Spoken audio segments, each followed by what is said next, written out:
नमस्कार। Ninth class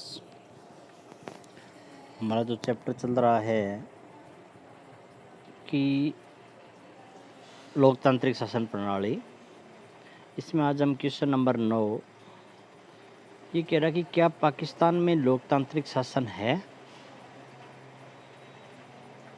तो ये कहता है पाकिस्तान में नेशनल तथा प्रांतीय असेंबली में, यानी कि जो केंद्र सरकार है या राज्य सरकार है, दोनों के प्रतिनिधि चुने जाते हैं।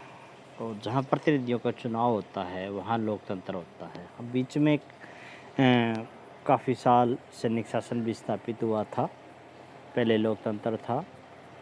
तो वहाँ की स्थिति कभी लोकतंत्र कभी नहीं, अब दोबारा वहाँ पर लोकतंत्र स्थापित हुआ है। शासन की वास्तविक शक्ति प्रधानमंत्री और मंत्रिमंडल के पास है और वो संसद के प्रति, विधानमंडल के प्रति उत्तरदायी है। लोकतंत्र के मार्ग में आने वाली बाधाएं क्या है? तो लोकतंत्र के मार्ग में आने वाली सबसे बड़ी बाधा है अनपढ़ता, क्योंकि अनपढ़ता के कारण फिर जनता अनपढ़ होने के कारण वो अपने वोट के अधिकार का सही उपयोग नहीं कर पाती। अनपढ़ व्यक्ति होने के कारण उनको अपने अधिकारों का पता नहीं है, ना ही अपने कर्तव्यों का पता है। वो अपने वोट के महत्व को सही ढंग से नहीं समझ पाते।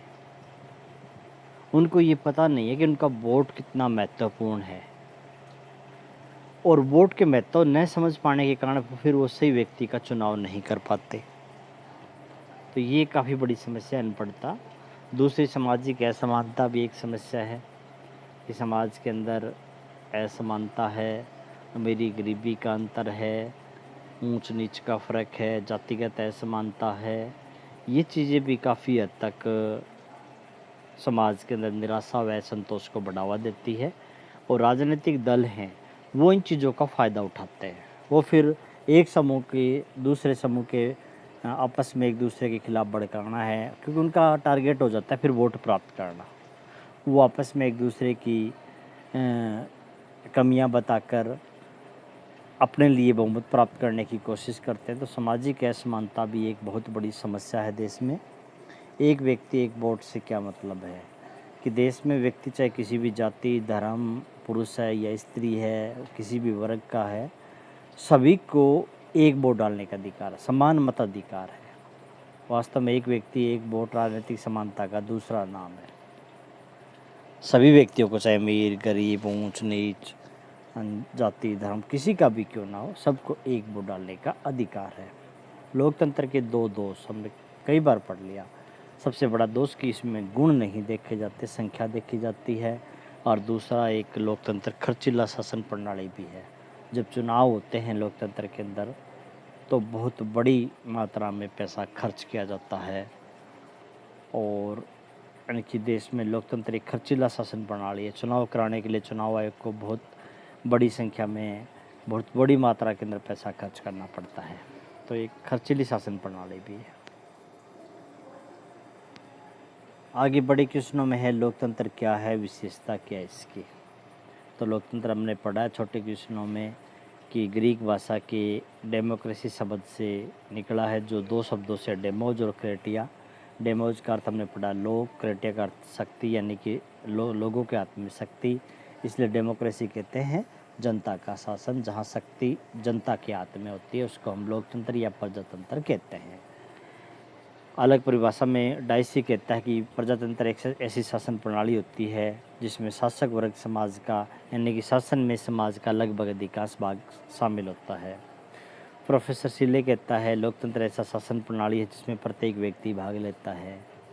और अब्राहम लिंकन ने, अमेरिका के राष्ट्रपति ने क्या कहा था कि लोकतंत्र एक ऐसी शासन प्रणाली है जिसमें सरकार जनता की, जनता के लिए, जनता के द्वारा चुनी जाती है। तो स्पष्ट रूप से हम ये कह सकते हैं, निष्कर्ष ये निकालते हैं भी ऐसी सरकार जिसका चुनाव जनता करती है, प्रत्यक्ष रूप से अपना वोट डालकर अपने प्रतिनिधियों का चुनाव करके, और फिर वो जनता के प्रतिनिधि सरकार चलाते हैं, उसको हम लोकतंत्र कहते हैं। आगे लोकतंत्र की विशेषताओं में एक तो जनता का शासन। लोकतंत्र में जनता का शासन होता है, सत्ता जनता के हाथ में होती है, जनता का शासन यानी कि शासन का चुनाव जनता प्रत्यक्ष या अप्रत्यक्ष रूप से है, तो शासन है जनता खुद चलाती है या जनता अपने प्रतिनिधियों का चुनाव करती है, वो अप्रत्यक्ष तरीका होता है। तो अब लगभग ज़्यादातर देशों में अप्रत्यक्ष लोकतंत्र ही है कि जनता अपने प्रतिनिधियों का चुनाव करती है और वो प्रतिनिधि ही शासन चलाते हैं। जनता के हित के लिए काम करता है जो शासक वर्ग है। प्रजातंत्र में शासन जनता के हित के लिए चलाया जाता है। समानता होती है लोकतंत्र में, सभी व्यक्तियों को समान समझा जाता है। जाति धर्म के आधार पर कोई भेदभाव नहीं किया जाता।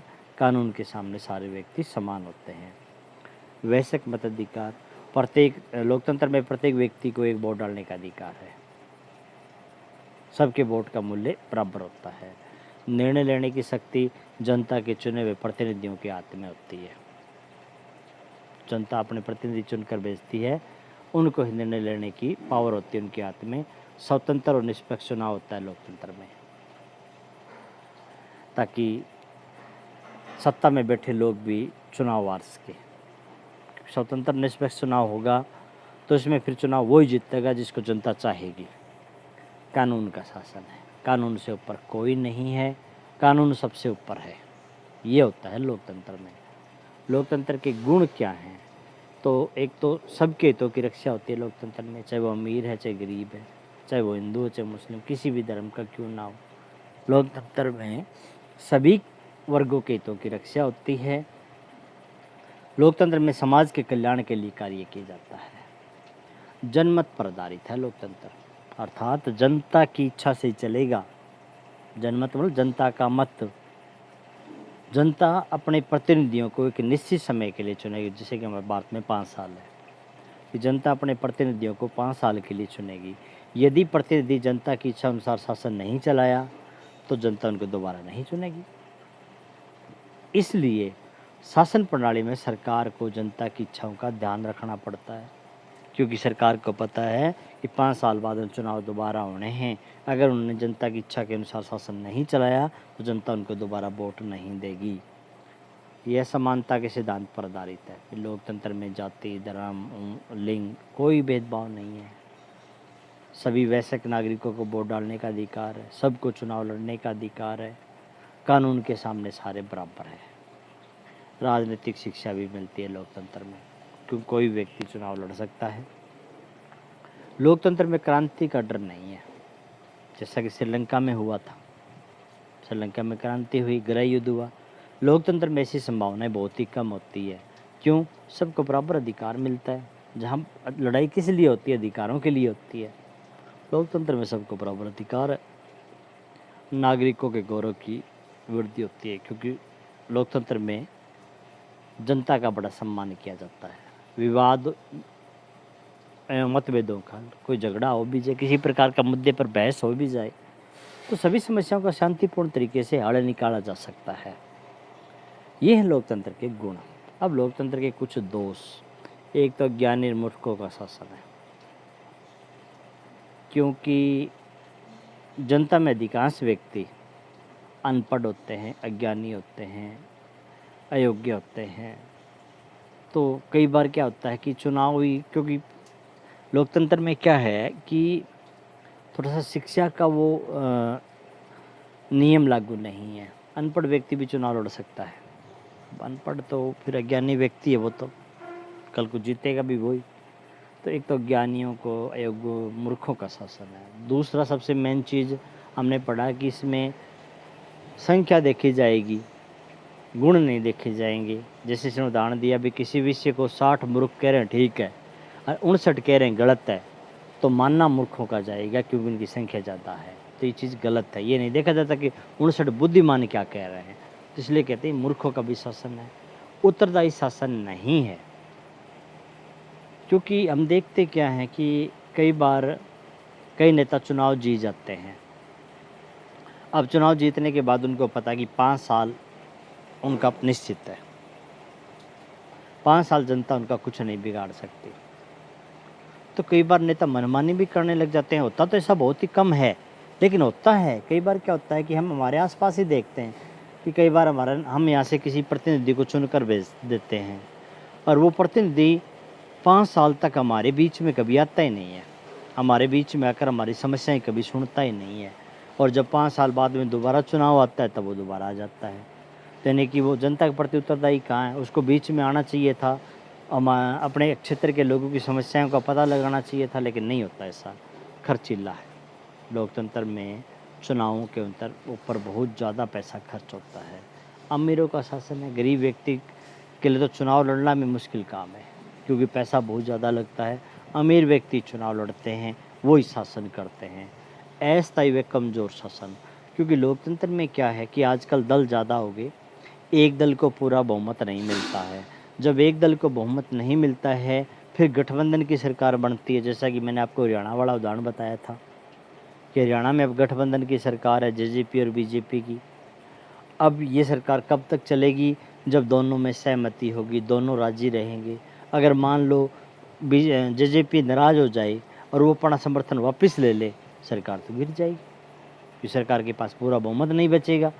इसलिए कहता है भी फिर लोकतंत्र में क्या, गठबंधन की सरकार बनती है, और गठबंधन की सरकार कमज़ोर होती है।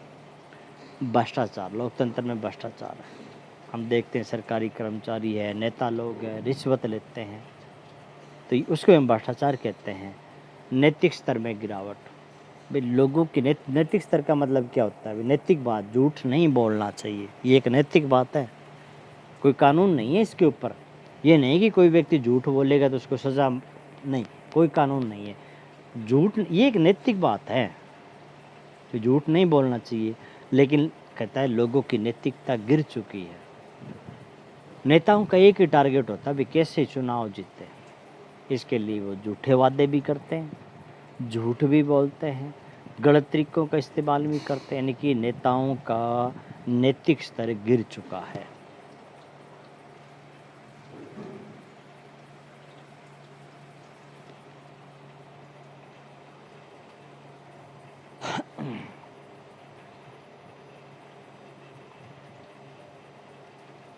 उसके बाद क्वेश्चन नंबर 6, लोकतंत्र की सफलता के लिए क्या चीज़ें ज़रूरी है? लोकतंत्र कब किसी देश में सफल हो सकता है? तो लोकतंत्र की सफलता के लिए एक तो नागरिकों का जागरूक होना ज़रूरी है। अगर नागरिक जागरूक नहीं होंगे, नागरिक अपने अधिकार कर्तव्यों के प्रति जागरूक नहीं होंगे, वो सरकार के मामलों में सक्रिय रूप से भाग नहीं लेंगे, राजनीतिक घटनाओं के प्रति सचेत नहीं होंगे, चुनाव में अगर वो भाग नहीं लेंगे, तो उस देश में लोकतंत्र सफल नहीं हो सकता। लोकतंत्र तभी सफल होगा अगर जनता जागरूक रहेगी हर मामले के अंदर। दूसरा, अगर लोगों के मन में लोकतंत्र के प्रति प्रेम है, लोकतंत्र चाहते हैं, अगर जनता लोकतंत्र चाहते हैं, तो उस देश में लोकतंत्र कायम होगा। तो लोकतंत्र के प्रति लोगों के मन में प्रेम होना ज़रूरी है। शिक्षित नागरिक होने ज़रूरी है, क्योंकि शिक्षित नागरिकों को अपने अधिकार कर्तव्यों का ज्ञान होता है।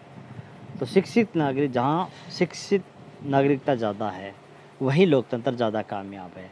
प्रेस स्वतंत्र होना चाहिए लोकतंत्र में, और सामाजिक समानता होनी चाहिए। ये चीज़ें जहाँ पर है, वहीं लोकतंत्र सफल होता है। तो ये क्वेश्चन आप याद करोगे, और आज आपको क्वेश्चन जो लिखना है वो लिखना है क्वेश्चन नंबर 6, लोकतंत्र की सफलता की 5 आवश्यक शर्तें। क्वेश्चन नंबर 6 आपको राइट करना है। क्वेश्चन नंबर 6 आपके लिखने का काम है।